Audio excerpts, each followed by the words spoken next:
আসসালামু আলাইকুম বন্ধুরা, আশা করি সবাই ভালো আছেন।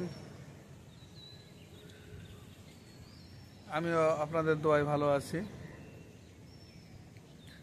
সকালবেলা একটু ছাদে আসলাম, মনে করলাম আপনাদের সাথে একটু কথা শেয়ার করি। তো আমাদের সামনে ঈদুল আজহা, আমাদের খুব আনন্দের একটা ঈদ, ত্যাগের ঈদ। তো আমরা যারা কোম্পানিতে চাকরি করি বা বিভিন্ন পেশায় বাইরে থাকি, বাড়ির বাইরে থাকি, তো একটা জিনিস সবাই মাথায় রাখবেন, সামনেতে আমাদের সবার ছুটি হয়ে যাবে, ঈদের ছুটি হবে। অধিকাংশ বা প্রায় সবাই আমরা বাড়িতে যাব।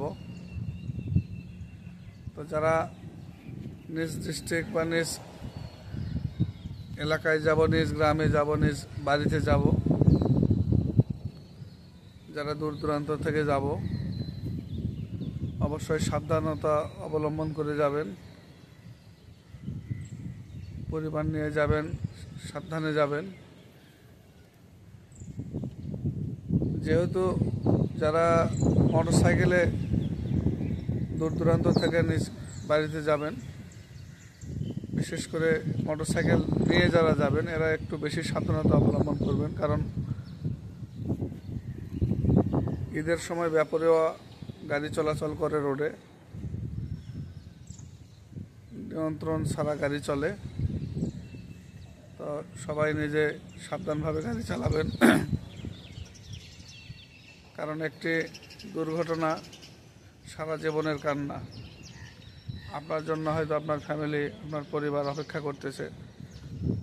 দ্রুত বা তাড়াতাড়ি কিছু করার নাই। সময় নিয়ে যাবেন, সময় হাতে নিয়ে যাবেন এবং সাবধানে যাবেন। সবাই নিরাপদে বাসায় যান। আশা করি নিরাপদে সবাই যাবেন এবং ভালোভাবে পরিবারের সাথে ঈদ উদযাপন করবেন, এইটুকু আশা করি এবং সবার জন্য দোয়া করি। সবাই ভালো থাকবেন এবং আমার জন্য দোয়া করবেন। খোদা হাফেজ।